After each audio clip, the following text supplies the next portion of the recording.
So, welcome to another episode of Unleash the Hero Within, again from Setubal, Portugal, and today I find myself in the beautiful town of Azeito, where I'm talking with Stephanie Waasdorp. And Stephanie Waasdorp is from Holland, just as I am. And of course, when we talk in Dutch. But now we have to switch to English, or otherwise you wouldn't understand what we were talking about. Well, I would. Yeah, you would, of course, but the listener will be like, what's going on here? Right. So this is going to be extra challenging for us. Or we can go for Portuguese.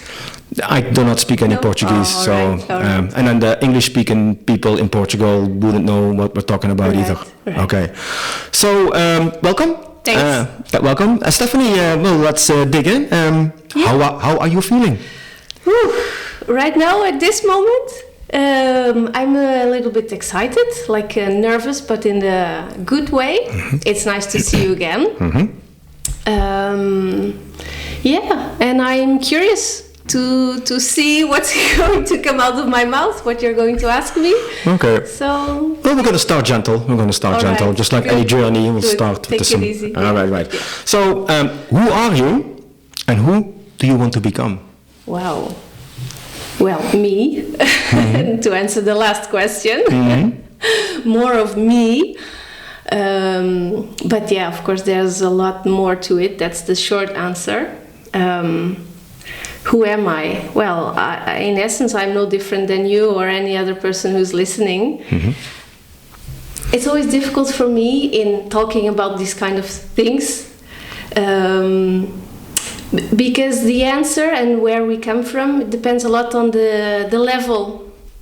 I mean, I can say I'm a mother, I'm a daughter, I'm an entrepreneur, I run my own business, I'm a woman. All of that is who I am. Mm-hmm. But is it really?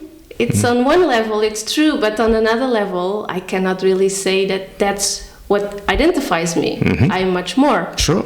Yeah, mm-hmm. And then if we break it down to the most essential part, mm-hmm. we are all the same. Sure, yeah. So let's start somewhere in the middle. All right. We are all the same and we are all different. Yeah. So who are you? And who do you want to become? Me, okay. The show is about discovering who we truly are. That's why it's called Unleash the Hero Within. Yeah. So maybe we should address the inner hero. I guess I'm practicing more and more to become a kind of a vessel or a channel for just whatever is supposed to happen. I've asked myself a lot the question, like, what do I want to do, What do I want to bring to the world?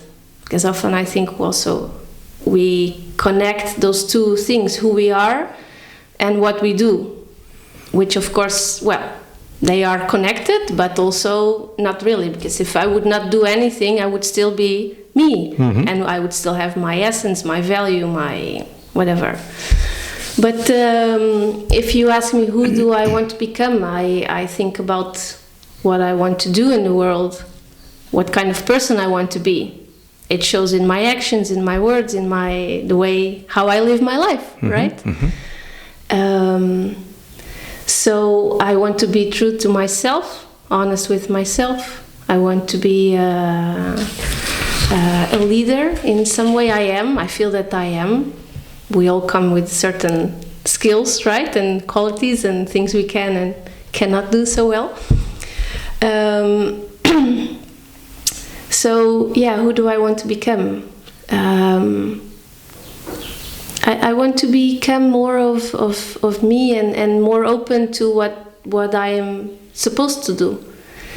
And I've never really known the answer very, very specifically. I was always searching, but now I'm at the time of my life where I think it's just enough to be open and to be a good person and to get up every morning, do what I'm supposed to do, find the happiness in the little things. And there's a path for me, there's a way for me, there's a purpose for me. Even though I don't know exactly what it is, I know I'm on the right path. So it's about practicing happiness. Joy and love and acceptance and peace. But isn't it also about, I was listening to a podcast of Tony Robbins this morning, and the guy is 60 years old and he just got another daughter. So he's becoming a father at the age of 60, which he said, I would never do that, but here we are. And then the guy who was interviewing said, well, if your daughter's going to grow up, right? And if there's one thing you could give to your daughter about her life in this world that we live in right now, what would you say to her? So what is the meaning of life according to Tony Robbins? You know who Tony Robbins is, right? Yes. If you're listening to this and you have no idea who Tony Robbins is, maybe you should pause this, Google him first and then come back. But anyway, he said that the meaning of life is about growing and about giving. So that's interesting. Makes sense. Yeah. For me, the meaning of life is joy. Mm-hmm. And that sounds maybe very superficial or simple, but I think human beings, we do experience the most joy if we are able to give. I think that comes natural. When we seek joy, pure joy, not the ego joy, not the superficial joy of the fulfillment of wanting this type of car or wanting this type of husband or wife or this kind of picture perfect life, gives some sense of happiness maybe or joy, but it's not the long-lasting joy. If you get to know the real joy of life, which is unconditional, then I think it comes natural that we want to share that and give that. And the learning part is super important, but it's inevitable. Yeah, of course. It's not so much the purpose. I mean, if you live your life without learning anything, you still fulfilled your purpose. Well, if your purpose is not to learn anything, but it's almost impossible. It's impossible to go through life. But maybe you were the perfect mirror for someone who mirrored. Yeah, so that could be. That's true. It's all good. Yeah. So maybe it's... And if you enjoy yourself doing nothing, well, I don't know. I don't know if that would work. No, that's not probably the true pure joy that I'm talking about. No, but, because you can live in your mother's basement and just watch movies all day, do nothing, but I don't know if that's going to lead up to a fulfilling life. No. But maybe, not maybe, I guess it's different for everybody. Yeah. So everybody is looking for something else, but on that very deep connecting level we all have, it is about, joy, fulfillment, connection, growing, learning, sharing. Yeah. It's how can we help each other. Yeah. But we are on this path of figuring this out and practicing this and wanting this because it brings us happiness, right? But not everybody is on that path, and that's fine too. Sure. It's, yeah. So, something practical. When did you move to Setubal, and why? Because you come from Holland, but you moved here and... 9 years ago, 9 and a little bit. I came to Setubal in the first place to do some volunteer work for 1 month and a half, because I wanted to go out from Holland a little bit and put my hands in the soil. And I worked on a farm, very nice farm in Palmela. That was my first meeting with Setubal, and I felt at home immediately. It was also due to the farm owners; they were great people. Carla and Eduardo, and felt good from day one. And then I fell in love with a Portuguese guy who was also working there, and I basically decided to stay. In short, I always knew that Holland was not for me the place to be. I didn't feel at ease or at home, or something was missing. And I knew probably the Southern Europe lifestyle fits me better. It was a very clear, simple knowing. There was not a big discontent in Holland or a big rush. I was not in a rush. I was not planning this, but I knew it would happen. So I was relaxed in it. It's one of my biggest lessons in life. Things will happen if you relax into them. Don't go chasing around, from force and fighting and that. Sometimes we need to fight, of course, but what life showed me till now is that there is a plan. Things are rolling out for you, coming into reality, if you just relax. Okay. Yeah. So you've been living here for 9 years. 9 years. That's a long time. Well, yes and no. Oh. Yeah. Well, still 9 years. Yes. So, what has been your most beautiful and your worst experience in Setubal so far? Oei. Good question. Well, of course, I lived in a few different places, all in the same area, but before I used to live a bit closer to Lisbon, close to Seixal. Now I'm in Azeitão. My most beautiful memory, well, maybe when I bought the house here, and when we entered this house. That's one thing that comes up now, which was for me a completely new beginning, a peaceful place where I could live with my 2 kids. It was a big celebrating moment for me. Of course, my 2 kids were born in Setubal. Yes. Yeah.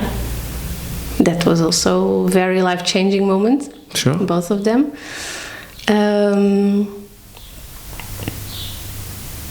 Yeah, and besides, what mostly actually comes up is just the general feeling of day by day being super content living here. It's that I feel every day. So wow. That's very nice. Yeah. And then your other question. The worst experience. The worst experience. Yeah. Well, worst experience. Yeah.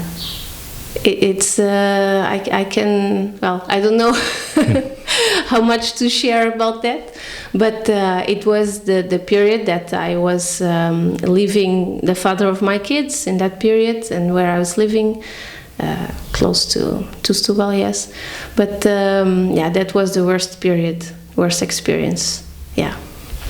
So living together with your husband was the worst experience? Well, yeah, I was actually referring to the period after the first period of leaving that relationship. Ah, okay. So when you were all alone. Yeah, before already happened a lot of bad things. Sure. Mm-hmm. Yeah. But it was something that happened, and of course now I'm talking very general, and people might have all kinds of ideas. Oh, what happened? But it was really bad, but it was also still, in a way, supposed to happen, and yeah. I was happy that it happened here. Okay. In this beautiful environment, yeah. I never had this thought or feeling of, oh, I should go back to Holland. Or like, oh, now I'm here in this country where I'm not originally from.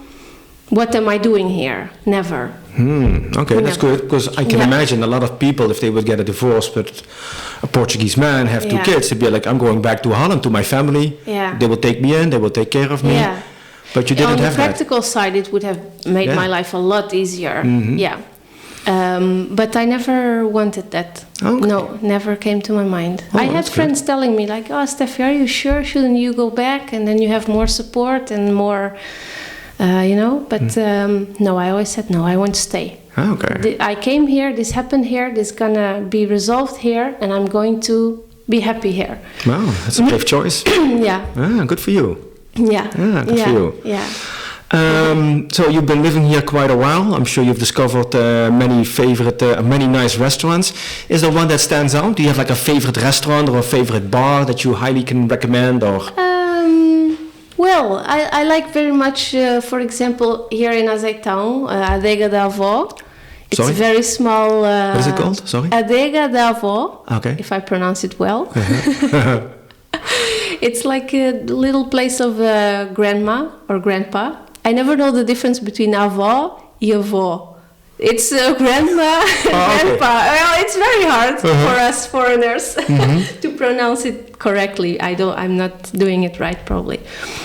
But it's a very small, typical place. Very, very cute. Very simple. I like that, and I love that about Portuguese restaurants and food and kitchen. It's simple, you know. What you see is what you get, and I love it. Oh, okay, I can imagine. Yeah. Yeah, that's here in Azeitão. Yeah. Okay, that's good. So, what is like a place in Setubal, and it can be in Setubal or Azeitão or wherever you've lived here, and that you've discovered that most people do not know about? So let's call that like a hidden gem. Ooh, a hidden gem. Well, it's hard with the internet nowadays to still have hidden places. Mm-hmm. And I have to say I'm not that much of an outgoing person. I was last 9 years mostly busy mothering and building my business and moving house, and then Corona, so I didn't go out much. Mm-hmm. But a hidden gem.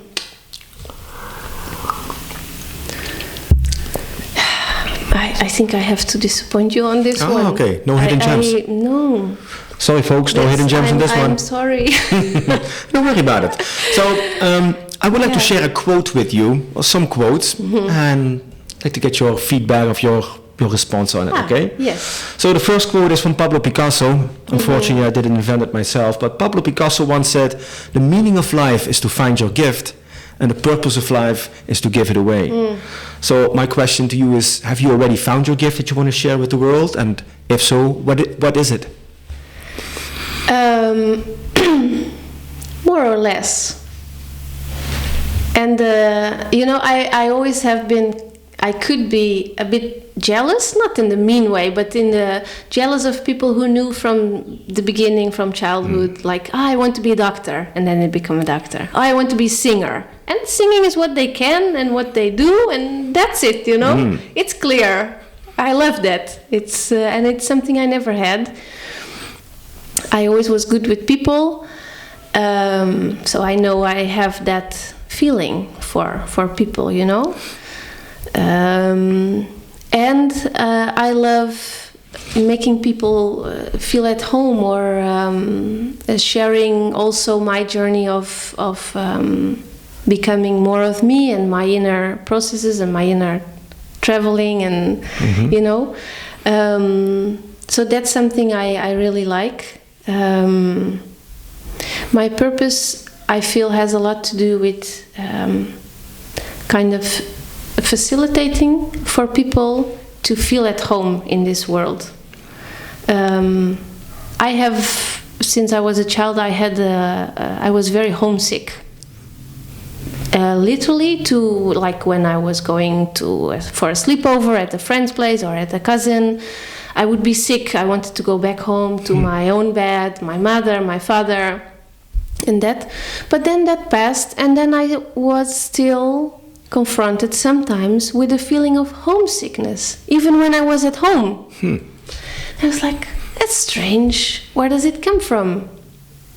And it was very melancholic feeling, very bittersweet, very sad, lonely feeling. Like, what am I doing here? I want to go back home, but where's my home? And but then I learned in that time, I was like a teenager, right? I learned a bit of the power of the mind, and I can choose my own thoughts, so I can focus on other things and think positive and that. So I knew how to shift that feeling. But still, up until a few years ago, let's say, that was my main job, occupation, to find my home and to realize that I am home. And everything involved in that was a whole process. And now I feel that is part of my purpose, to bring that to other people. And of course there are many ways on how to do that. I love writing, I love speaking in front of people. I'm building a business. It's a business in tourism. Has nothing to do with all this inner work, or also the work that you are doing, which is very cool, by the way. I love it. Thank you.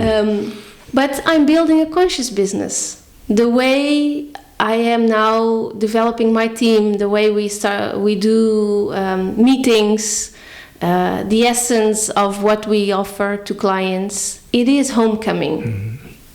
It is. So there are different ways on how I can give that gift that I have to the world, and I'm experimenting. I don't know. I can't give you a short answer like this, and then that it's a bit messy. No, it's not. Still. No, just like but life. Well, yeah. Well, that's good. I can feel what it is that you are trying to say. But I see what you mean. So. Of course, of course. Because feeling home can be an internal thing or an external thing. Yeah. And feeling internally doesn't really matter where you are. No. But if you go on a vacation or something, you want to have that homecoming external feeling. Yes. You want to go somewhere where you feel perfectly at home, but you still want to have the experience of being in a different country, different city. And that is what you take care of. You have a very successful business in doing that. Yeah, it's growing. Yeah, so good. I guess we can say it's successful. Yes, definitely. Yeah, definitely. So I have another quote from you. Yeah. And actually, I don't know from who this is from, but I found it recently. It says, happiness comes from solving problems, not avoiding them. So my question to you is, what is one of the challenges you are facing right now, and how do you deal with it? Well,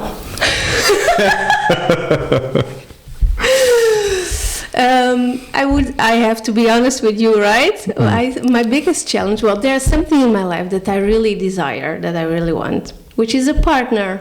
Sure. Yes. And I don't know where he is. If you talk about challenge, for me, that's the biggest challenge. I had not been interested in this for many years after I left my last relationship. I was not focused on that at all for about 4 or 5 years. Sure.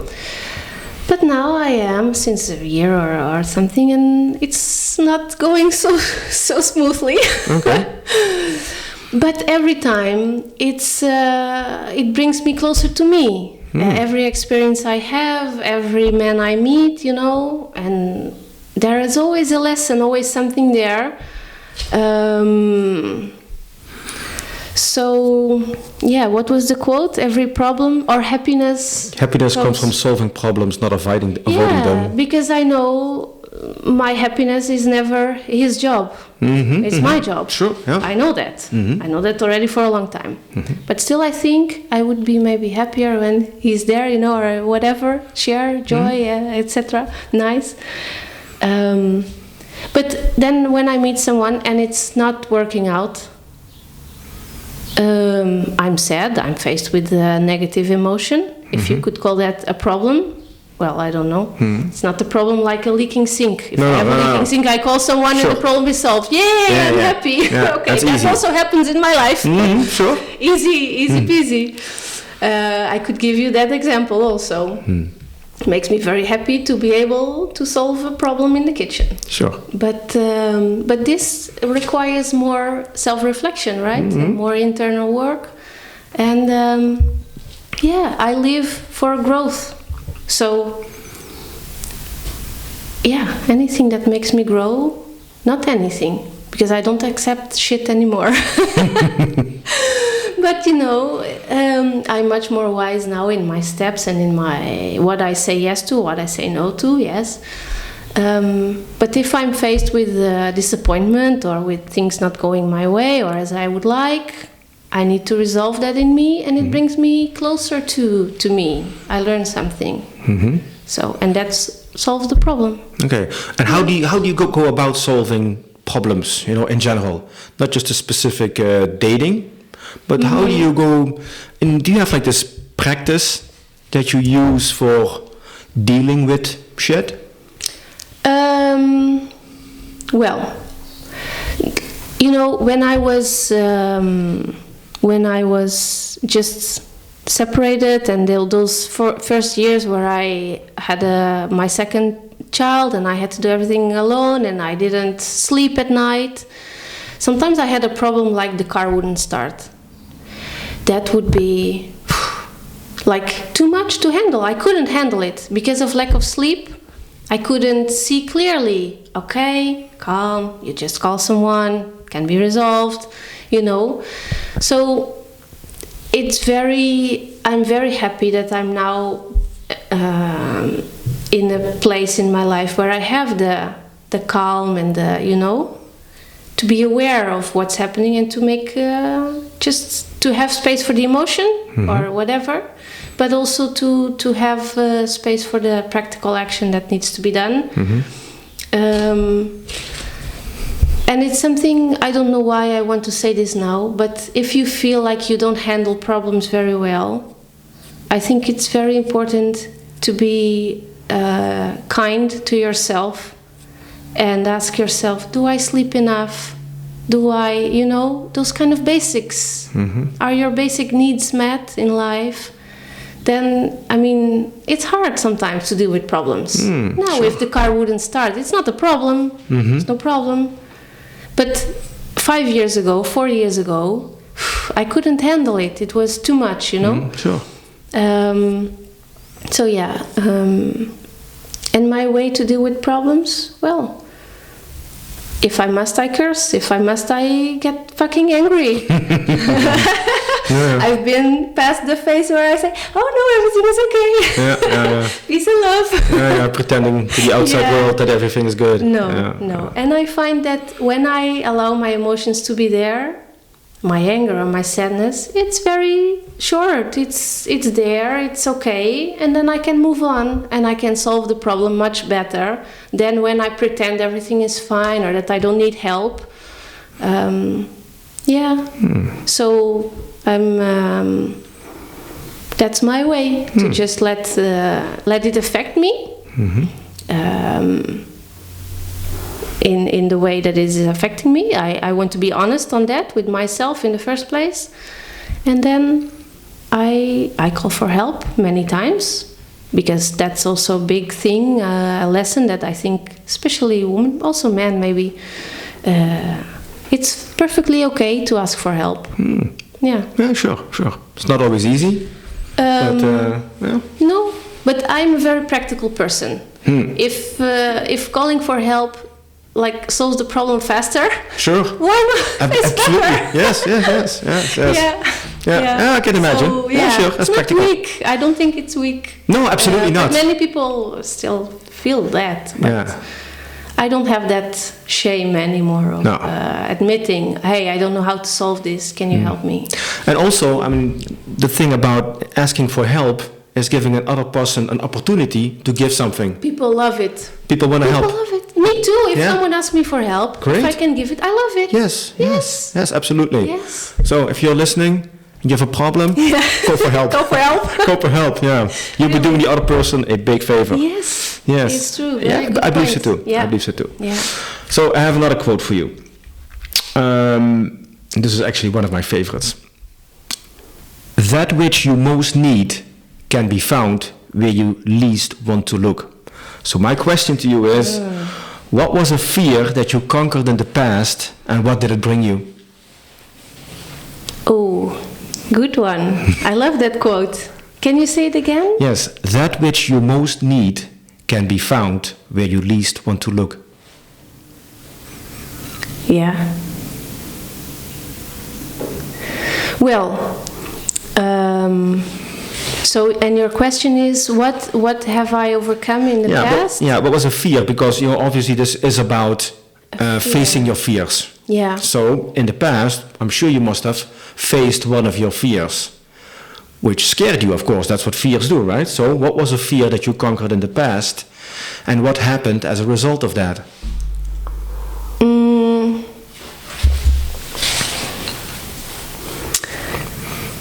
I can't give you, there doesn't come any fear to mind, like, oh, I was so afraid of moving to Portugal or speaking in public or committing in a relationship or something specific. But what it reminds me of is what I always wanted in the past more than anything is freedom. Freedom for me is my number one most important value in life. But I didn't have it. I didn't experience it. On some levels, yes, but not the inner freedom that I was really looking for and wanting. So that's what comes to mind hearing this quote and your question, because in order to get freedom that I experience now in my life, I had to experience the complete opposite, which was a very big black dark hole I went through. So maybe that relates to facing fears also, you know. Yeah, and I had to kind of lose myself and feel imprisoned to get to that point of freedom. Okay, so maybe a piece of you that had to die before it could be born again? Oh, yes. Yes. Yeah. And was I afraid? I mean, I know fear, and sometimes I'm like a bit afraid maybe to say something because I'm afraid it wouldn't come out the way I want, or if the person understands or not, or a bit afraid to be myself in a new situation, a bit insecure, those kind of little things. But in that process of that, for me, the most difficult period in my life, strangely enough, there was fear, but it also gave a lot of power. I think because I didn't really resist the fear, or I was able enough of the time, not all the time, but enough of the time to keep my faith, my trust in that I'm going to get out of it, that I'm going to take something of that. And I had a very, very, very powerful dream. Maybe that's a nice one to share. It has to do with fear also, for sure, and how to how do you say that? How to transform it. Sure, yeah. Because that's what it is. Fear is nothing if you can face it and you can transform it. Yes, yeah. Or it will happen if you face it automatically. There's nothing you have to do about it. Yeah. Facing the fears, no. But I had a dream in that time where I was in a white room, all white, and it was me. And then I saw from my left side a big black cat-like panther, kind of cheetah, hyena, I don't know, some animal, very big, very strong, like coming from the left side, walking kind of around me, looking at me. And I moved from, like, I had a little fear reaction, of course, but then I was also like, just observe, just look, don't look elsewhere, don't move, just look at that animal, which was bad. It was really, really a bad animal, going to attack me. I knew that. But I can't do anything. Look. So I looked, and I saw every step, and he came right in front of me. So we stared each other right in the eye. Then I was like, okay, this is it. It's going to happen, you know. And he started to come at me. So it was more, I needed to be more present, more of the same. Just look, just look, just look. He came, and when he touched me, immediately he disappeared, and it turned into light, into gold, into completely disappeared. And I was the same. I was just being present and acknowledging what was happening, observing. And that to me is fear. That's what we have to do with fear. Yeah. And then when that animal was gone, I was, well, powerful beyond powerful. And then I woke up. That's beautiful. It's a very nice dream. Yeah. That's a very beautiful dream. I get a lot of power from that dream. I can imagine. Yeah, At that time, it was exactly what I needed, but still today I get power from that dream. Oh, wow. Yeah. That's beautiful, Yeah. Well, there's a nice message in that dream, because it's about when you can find the courage in yourself to face the thing that you fear the most, a beautiful thing can happen. Yeah. Right? That's like the quote. That's that which you most need to find, to that which you most need can be found where you least want to look. And the things you least want to look are the things that scare you the most. Yeah. But if you find the courage in yourself to actually confront that fear, to look that fear straight in the eye and to actually connect with that fear, it will transform into something beautiful. Something powerful will emerge from it. Mm-hmm. How beautiful is that? Yeah. Is that how you deal with all your fears in life now? Yes, it's the only way to move forward. Like right now, I'm expanding the business, and I am probably going to work with another person, becoming a partnership. And I don't know if what's going to happen. It's a risk. Of course, we are doing this with our heads, also with our hearts. But we're not making any stupid decisions, but we never know. It's a risk. But I can't do it alone. So what do I want? Stay alone in my bubble and do everything over and over again the same way as how I want? No, it doesn't make me happy. No, you ask for help. Yeah, yes. I need to move forward. I need to take the risk. Yes. Ask for help and take a risk. Yeah. That's nice. Nice. So I'm running out of quotes, but I got a whole list of questions. Oh. And you can pick the one. But not by picking a question, but by picking a number between 1 and, so far I'm 46. 46 questions. 46 questions. So pick a number between 1 and 46. Well, 8. 8. Okay. What would you like to say to the younger you?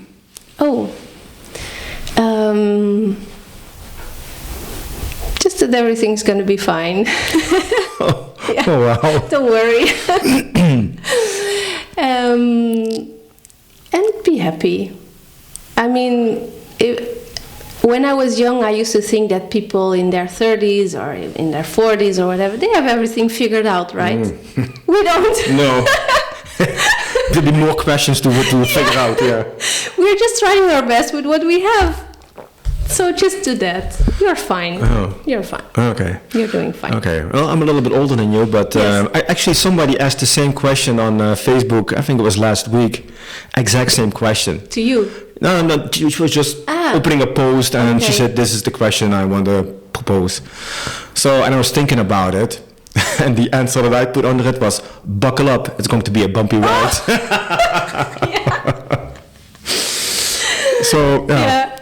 Yeah. So is everything going to be okay? Sure. Yeah. I mean, in the end, we all die. Yeah. So that's guaranteed, So we're all going to die. Yes. That's a fact. Yeah. There's no escaping that. So it's going to be all right. Yeah. We get to go back home. Yeah. That's it. So sometimes people say that, life is the dark night of the soul. That's what I've been hearing, I can imagine where that comes from to say that. But I don't think it has to be like that. No, of course not. Of course not. But it's sure. I mean, life has its challenges for everybody. And some get a little bit more, and some get a little bit less. But the challenges, the problems, the obstacles, they will definitely, appear on our path. But imagine that the afterlife is like we're just these beautiful souls, and all we do is love. There is only love. There is no obstacles. So compared to that, you could say, well, life on earth is the dark night of the soul. Even if you have a great life, compared to what the soul is used to, it's always the dark night. Yeah, it's possible that we experience it like that. And I've also been told, and maybe you've been living here a little bit longer, so maybe you know more about it, that Portuguese people, and I'm not sure if this is true, right? It's just what I heard. They tend to believe that if you suffer more during your life on earth, you get a better seating in heaven. Or you get a guaranteed seat in heaven, or something like that, The more you suffer here on earth, the better life, quotation marks, will be in heaven. That's why they always see problems and talk about it. dwell in misery. Yeah. No. Well, you've experienced that as well. No, don't take this too serious. Okay. But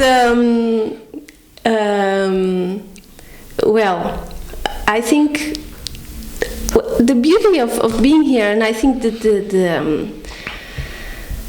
the juiciness, no, and the pleasure is also in knowing the both sides of the stick, the dark and the light. So we often don't want to see the darkness, or we think it's bad, but without it we wouldn't experience the joy and the love. So, and I think the good moments taste much better because we've been through some bad moments. Sure. Yeah. So I don't see so much the point or the struggle. For me, it's simple as that. Life. It's all part of it. And I think it's a waste of time to struggle a lot, and suffer, and problem. But then in heaven I'm going to be so super perfect. I'm going to be sitting on a golden pillow. No. I don't believe that either. Let's complain less. Something out of it. Complain less, just enjoy, and how can we help, and create a little bit of happiness together. Do our inner work, but also have room for playing, and sometimes we take life too seriously. Yeah, that's true. Life is serious because, like I said, we're all gonna die. Oh my God. So we might as well make the best out of it. And I know sometimes, when you're in a really dark place, it can be challenging, of course. It is. We've all been there, and it's very difficult to see even a small dot of light when you're in the complete dark. I understand. So maybe moving on that point, we've all experienced real darkness, and of course, when you're in it, it's not a happy place, but eventually we come out, we'll see the light, we're going to go to a more happy place. Is there something you can share with people, how they perhaps can deal with that darkness? Is there something you can, like a tip maybe, you can give them, well, if you're in a real dark place, do this. Surrender. Oh, surrender to the darkness. That's all I can say. Ah, okay. Yeah. Okay. Surrender and believe in a higher power. Yes. Because whatever you call it, God, source, whatever your God is, He has your back. Faith. Yes. But you have to be willing to surrender to make it as quickly as possible. Okay. The quickest way out is in, all in. Yeah. It is. Aim for rock bottom. Because there's a difference between what is it, suffering, and one can be in pain, but it doesn't mean you're suffering. Suffering is really, staying there and making it, dragging it for a long period of time, resisting your bad feelings, resisting what wants to come up to the surface, what truth you need to face. No. Then you are suffering. But if you go into it, you look at it, it hurts. It will hurt. But it's different from suffering. It's much better to be in pain and to be hurt than to be suffering. Suffering is a choice. And life is gonna hurt. It hurts to get born and give birth. It hurts. But it's okay, it's part of life. That's the normal part of life. The suffering doesn't have to be included in life, I think. Yeah. I see what you mean. All right, that's good. So pick another number. 15. 15. Okay, that's a good one. They're all good. What is the best thing you have accomplished in your life so far? Ooh.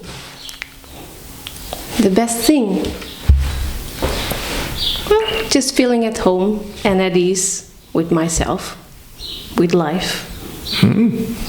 I think it sounds very simple, but yeah. That's on the inside the best thing that I have accomplished. The outside things, like being a mother or having a business or a house, it's nice, but it's temporary. I value much more the lessons I've learned that I take with me every day. Also not putting so much pressure on myself anymore. That's something that Portugal helped me a lot with, I think. it's not that I was before in Holland, that I was in a very competitive environment or very, striving for, but I had that in me, and I was very hard on myself. I don't do this good enough, I should be faster, my friends are getting the good job with a good salary and new iPhone, and I still have this old thing, and I was always pushing myself a lot, never enough. And in a way, Portugal helped me a lot to value the simple things in life. Cup of coffee on the esplanada, taking time for food, preparation. First time I saw my friend Anna cutting a cucumber, she was like, with so much care, cutting the cucumber. I was like, fuck, come on. Slice it, yeah. And I was like, no, but actually it's good. We are talking, she's cutting the cucumber, okay, this is good. It's new for me, but it's good. And it helped me a lot. And I think the Portuguese have this more in them than the Dutch in general. The appreciation for nature, for things, for each other, for an honest conversation. Yeah, time. It also is very mindful. That's the word that comes to mind. Oh yeah, that's the fancy word. Yeah. That's the fancy word. Yeah. But what was the question? I already forgot. What is the best thing you have accomplished in your life so far? So that I'm not that hard on myself anymore. Yeah, because for many years when I would just be doing nothing on a Tuesday morning, or I was, but people are working, it's working hour, I need to be productive. But I don't have that anymore. That's good. Which is good. Yeah. I can agree with that, because I've experienced, life in the rat race in Holland as well. And somehow it doesn't feel like that over here. No. It's very, the energy is different. And of course people are working. I mean, I've heard that many Portuguese people have like 2 jobs. Yes. So people are working a lot, but the energy feels different here. Yeah. It does. It's weird, huh? Yeah. It is a bit strange, but... Yeah, I also can't really point the finger to it or explain it better than this. But I also feel it. It's something we feel. Yeah. And sometimes it's hard to explain. The energy is different. It's more relaxing. Yeah. Of course you have to work, sure, but in a relaxing way. Yeah. And like you said, in Holland it's very productive, and it's very pushy, and deadlines and accomplishment and competitiveness. Yeah, it's all there. And over here not so much. Yeah. Maybe people are, and I also notice that in traffic. If I'm walking and I want to cross the street, people stop for you in time. In Holland it's be like, well, I can make this, But over here they just stop. So even traffic is like more relaxing. Yeah. So it's like, I don't know. I think people see each other more and want to see each other more. And in Holland, maybe we are more focused on results and ourselves and improvement all the time, which is good, of course. It's good to improve things and to, but it's also good to see each other and to take time for the person that is in front of you. Oh, definitely. Yeah. At the end of the day, that's what it's all about, right? Connecting with people. Yeah. And even sharing a cup of coffee somewhere and talking to somebody you don't know for half an hour. Perfect. Yeah. I enjoy that too. Connecting with people. Yeah. All right. You want another one? All right. Yeah. You have number 40? 40? 40? Yes, I have number 40. Oh, wow. Yeah. Oh, actually, we already had that one. Oh, okay. Then 41. This is a funny one. If you could put anything on a t-shirt, what would it be? Don't look at my boobs. I don't have them anymore. Don't look at my boobs. That's a funny one, no? Okay. But you said I don't have them anymore. No, breastfeeding. It was... okay. Yeah. Not much to look at, I mean. Okay. On a t-shirt, you want an inspirational quote, something very deep. Something very funny. That funny. Was funny. Well, I gave you funny. Yeah, that was funny. You have something inspiring, something deep, something profound as well? One of my favorite quotes is, "This too shall pass." Yeah. That's a good one. This too shall pass.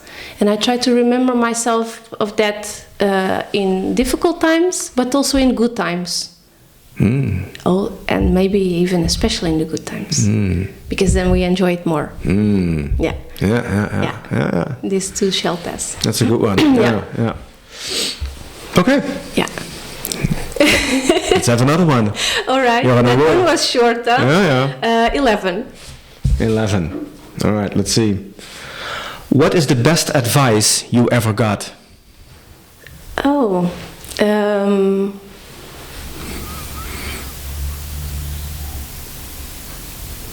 Maybe to just do what makes you happy, what you feel like.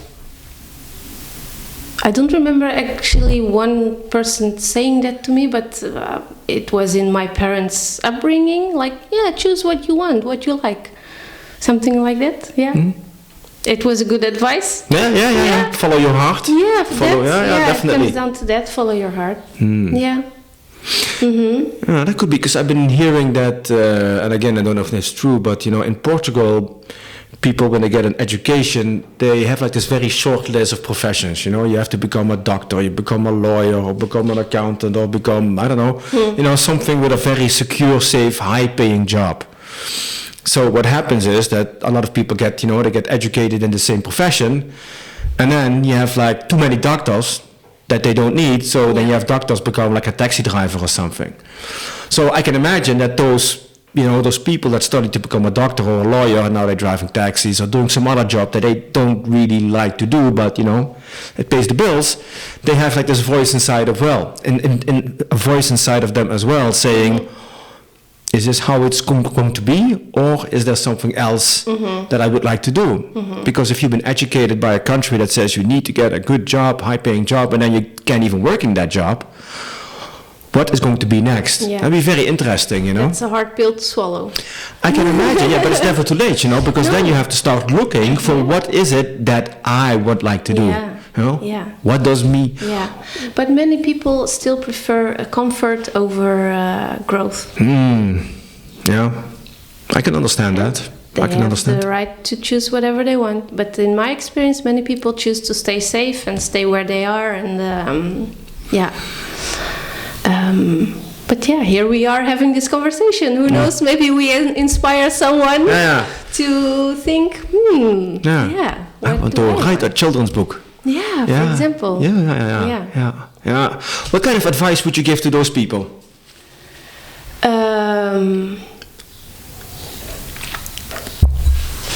Start small. I mean,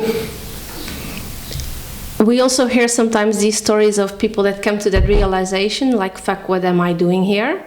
And then quit the job, take all the money they have, put on a backpack, and go travel for a year or two or whatever. Freedom! Yay! Yay! But inside they are crying still. It's nice to travel, and it's always a good idea to meet new cultures, and that. And I'm also a big fan of taking decisions. Yes, it's good. I think we always learn something, but it doesn't have to be that radical. You can just start small, with including more things in your life that you like. Follow your joy, follow the spark. Talk to people who do what maybe you like to do.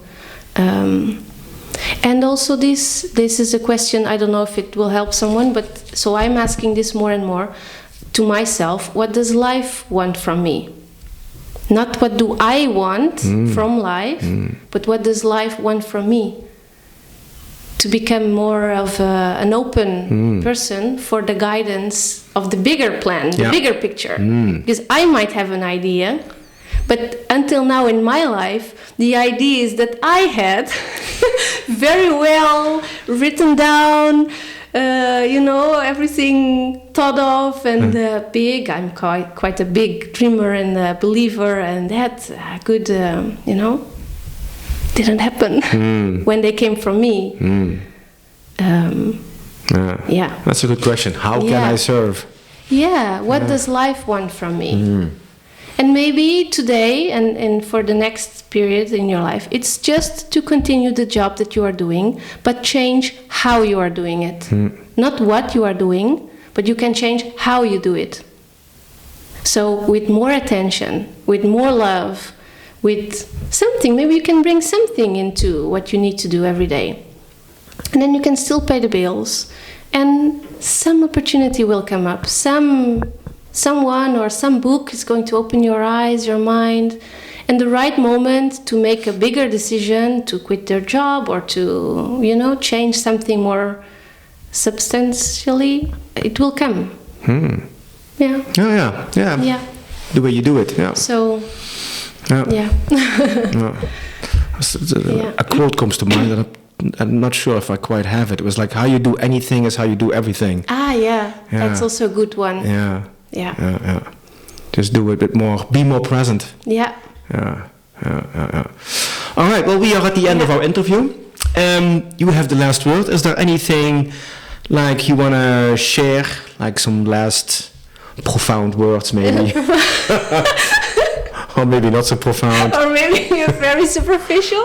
Whatever you want to share. Yes, you can share whatever you want to share. Well, I really enjoyed it. We laughed a lot. That's good. Yeah. That's always good. Yeah, that's always good. And that's it. The joy. Follow your joy. I think that's, if you can do that from a place of, real appreciation, we are good. Yeah, I think so too. Yeah, thank you. Well, thank you. Thank you being so open and being here in Azaito. I really appreciate it. Thank you so much. So, listener, I hope you enjoyed it as well. Thanks for being here. Follow your heart, look for the thing that brings you joy and keep on following that path. Thanks for listening and see you on the next one. Much love. Bye-bye. Okay? Okay.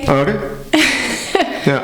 Dat was 57 minuten. Ja, bijna. Ja. Bijna. Nou, het ging vanzelf, hè? Ja, hartstikke leuk. Ja. Zelf in Engels samen. Goeie, leuke vragen. Dankjewel. Ja, maar goed, ook omdat het anders is, zeg maar. Het begin, een bepaald soort vragen. Toen kwam je met die quotes en dan nog even dit. Ja. Ja, Denk een beetje een mengelmoesje. Ja, thanks. Ja. Ik ben ook wel blij inderdaad met de nieuwe setup, nieuw menu. Ja. Ja, leuk. Ja. Superleuk, ja, want je doet niks van de introductie van, nou, dit is Stephanie, ze is zo oud, dit doet ze qua werk of qua... zo even zo'n algemeen ding wat mensen...